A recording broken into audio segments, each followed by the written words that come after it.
and welcome to Atop the Fourth Wall, where bad comics burn. Time to start the new year off with another bit of nostalgic fun from the 90s. There are many nerd wars that can be recalled. Star Trek vs. Star Wars, Joel vs. Mike, Sega vs. Nintendo, but the one from the late 90s that still has occasional embers is, of course, Pokemon vs. Digimon. So, for those unfamiliar, what are Digimon? What do you mean you pooped yourself to death? Fucking Tamagotchi! Well, to be accurate, when they started, they were virtual pets in the same vein as Tamagotchi. Little devices containing a creature that you had to feed, to put to sleep, and blah blah blah. Tamagotchis are apparently still around, but the heyday of them being a fad was the mid to late 90s. The Digimon virtual pet was meant to be marketed more towards boys, especially different from Tamagotchis, by the fact that people could fight with their Digimon. In 1998, work began on a tie-in short film to promote the toys, but this was then upgraded to a TV series that was brought over to the USA by Saban, who you might recall for some other series they made, probably never heard of it. In the wake of the success of Pokemon, there were a lot of Mon shows brought over to the US.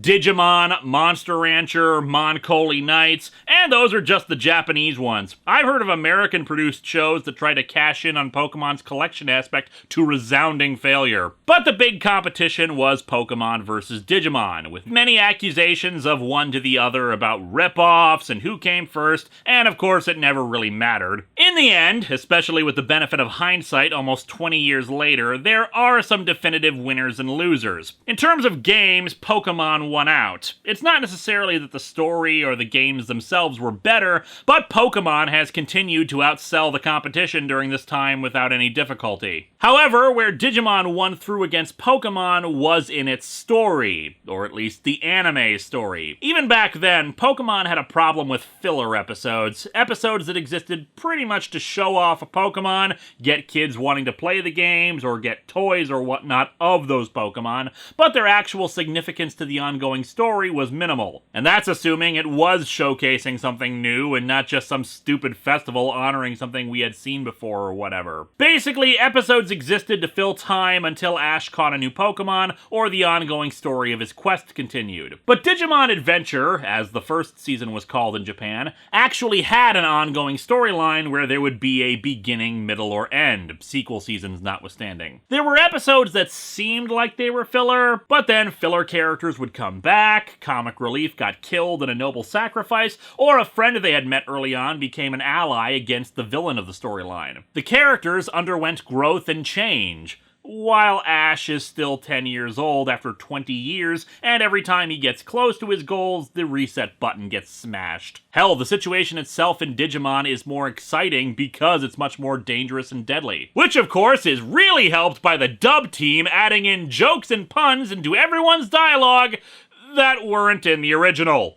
In any event, the premise of the first season of Digimon is that 7 kids go to summer camp and are mysteriously transported into the digital world. However, while a lot of 90s media depicted cyberspace and virtual reality as full-on other dimensions, despite that not being the case, the digital world is another dimension entirely. It's just in this dimension, code and data makes up the building blocks of their universe. The 7 kids are each partnered up with a Digimon and discover devices on them, ostensibly the virtual pet devices, because toys, that allow them to change into more powerful forms. There is, of course, the larger narrative of a prophecy, the various villains they have to contend with, why these 7 in particular, but all of that is for a different day. While there have been various Digimon manga stories, this is a rather unique situation. Dark Horse acquired the license to adapt Digimon into a comic, doing so for 12 issues. It only covered the first arc of the show, but it is a weird sort of situation having an anime adapted into an American comic.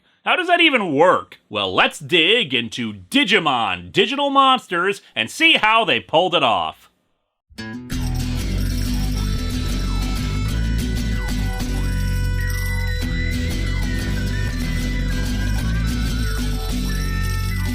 Welcome to Atop the Fourth Wall, where bad comics burn. Linkara's gonna teach you all a lesson you won't learn. Brodsky, you're not the smartest. Life out, you're not an artist. Anyone who's had a bad comic published, it could be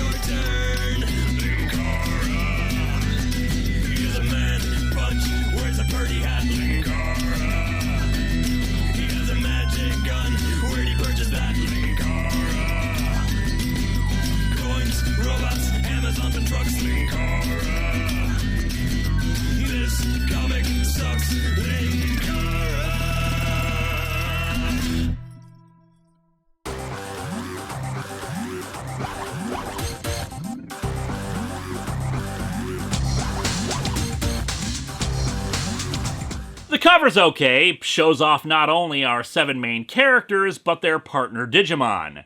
In more ways than one. Yeah, I should probably explain this. Much like Pokemon will grow and change into more powerful forms through evolution, Digimon have digivolving to advance to more powerful stages. The differences are that Digimon have more evolutionary stages than Pokemon's standard 3 plus Mega, plus more often than not, digivolving is temporary. Oh sure, over an extended period of time, they can hold that more advanced form longer and longer, even making it their default form, but for the purposes of the show, they usually stick to their tinier versions. So at the bottom, we have what's referred to as their in-training forms, while up top, they're in their rookie forms.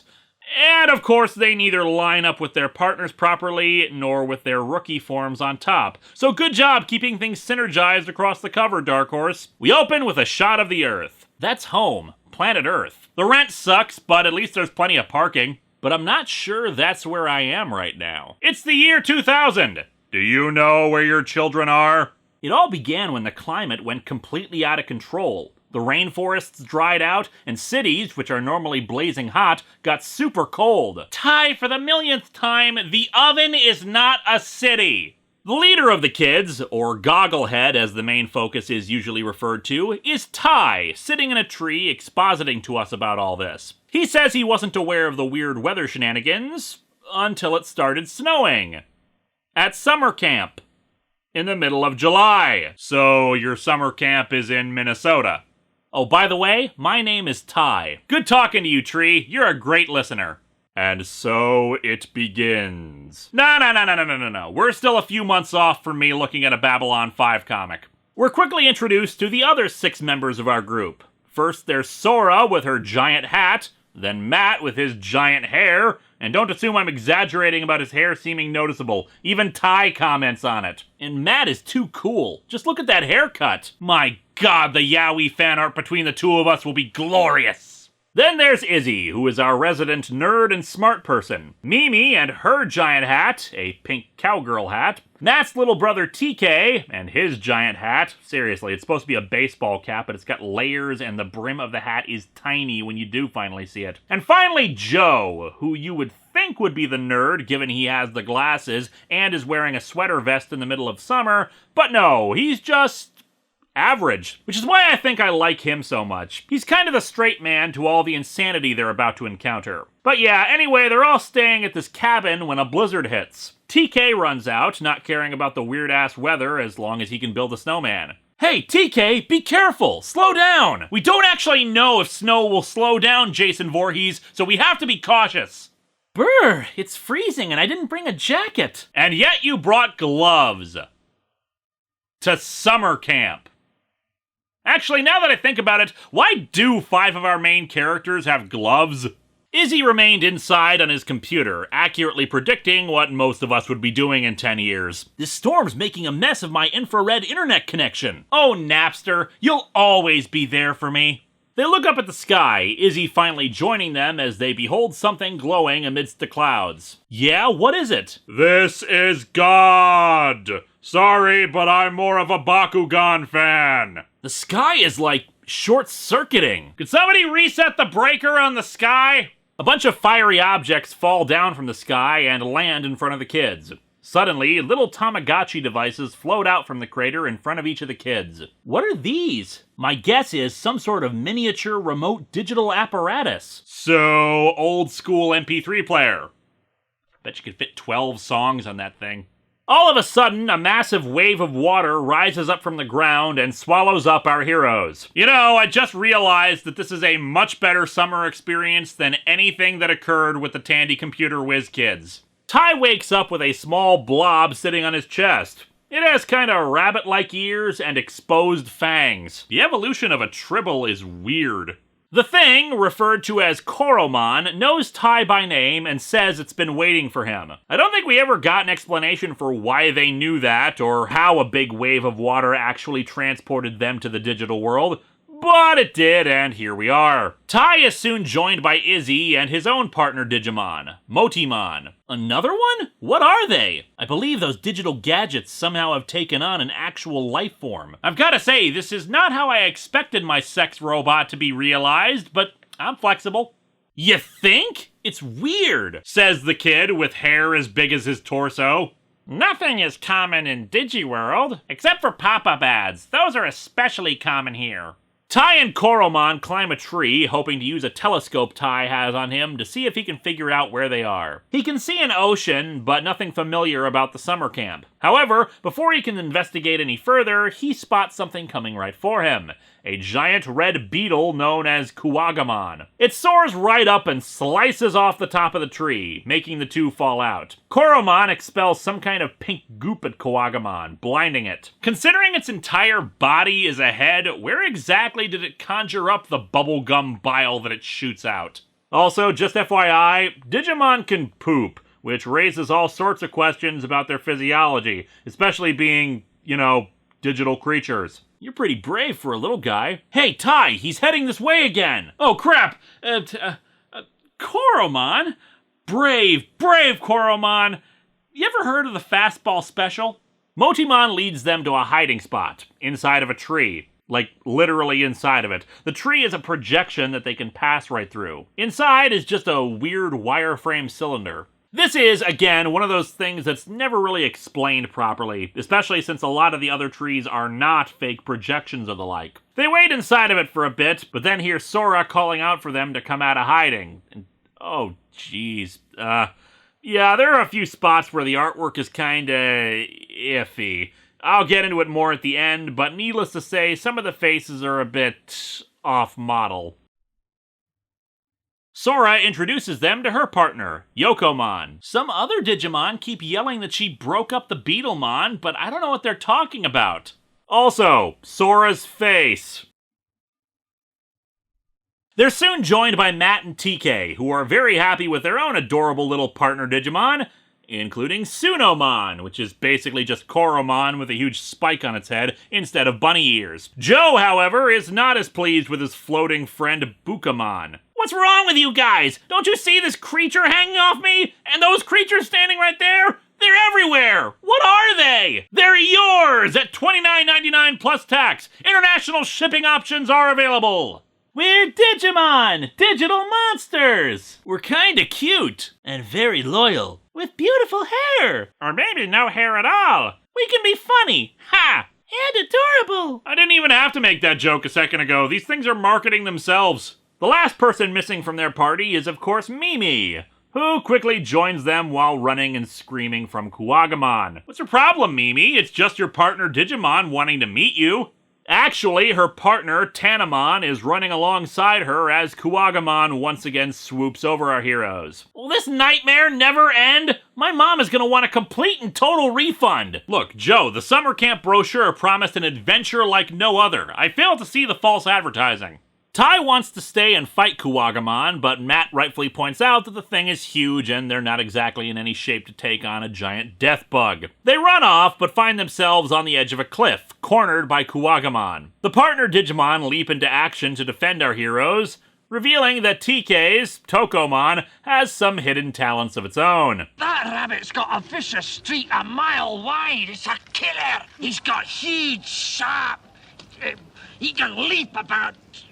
Look at the bones! They manage to knock Kuwagamon back, but the Digimon are not exactly in great shape. Neither is Izzy, who has forgotten Motimon's name. Tokomon, what's wrong? In his defense, with the partner Digimon, there are technically 14 characters in this story, so keeping track of them all can be a bit tricky. That is further not helped by what happens next. As Kuwagamon prepares another attack, the partner Digimon decide once again to fight, standing together as... a swirl appears over them, and pink energy beams shoot down at them. Too much pink energy is dangerous. And with that, the 7 Digimon digivolve into their new forms. Yeah, remember trying to keep track of 14 character names? Well, forget half of those, and now remember another 7. To be fair, it's easy enough to learn their names, as the show frequently has the characters address one another by name, and they make sure to keep them all distinct and with unique characterizations and personalities and whatnot, but this is something that could have very very easily been botched up. For the sake of brevity, I will not be sharing their individual names for now, only to say that with the 7 now in a more advanced state, they're able to drive Kuwagamon off. They made vaporware out of him! So you're saying the Digimon didn't actually have to do anything because it never really existed? And so our comic ends with our heroes embracing their partners. Look for more Digimon comics wherever comics are sold. Where are they sold? I don't know, just watch the anime. This comic is just okay. Not surprisingly, it's just an adaptation of the first episode. Writing-wise, it does a pretty decent job of it too, introducing our heroes and actually giving just enough personality to them as to not make them seem flat and not bog down the narrative with everyone. After all, it'd be really easy for characters to be left by the wayside when your cast is so big, but the book juggles everyone pretty well, and the partners don't need to be the focus in the first outing beyond introducing their abilities. There are unanswered questions, yes, but they're pretty much the same unanswered questions the show had. The artwork, well, it's not terrible, but it's not good either. A for effort, for the most part the characters resemble the people they're supposed to, but there's the occasional facial expression or distance shot that shows the seams. It basically looks like a very decent fan comic. I'm having a tough time narrowing down what the problem with it is, but if I had to name one element in particular that bugs me, it's the eyes. Aside from 1 or 2 exceptions, all the kids' eyes have been simplified so that their eyes are just black. Even in close-up shots where we would be able to see more color and detailing, it feels off. The style reminds me quite a bit of the Pokemon comic strip I briefly talked about last year. Feels a bit rushed, but not that off. Another weird thing is in how the digital world seems so bland. A lot of it is just a generic forest and a crappy light blue gradient background. The cool thing about the show's digital world is just in how the backgrounds were this weird collage of paintings that didn't really fit the aesthetics or design of the main characters, giving it a very surreal, otherworldly appearance that helps establish the idea that they're not in their own dimension anymore. But here, nah, let's just slap a gradient on him and call it a day. Next time, Patreon-sponsored review of a trade from Modern Image Comics, just so we can show off that, yes, the company got way better after the 90s.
My name's Koromon, and we're partners! Koromon?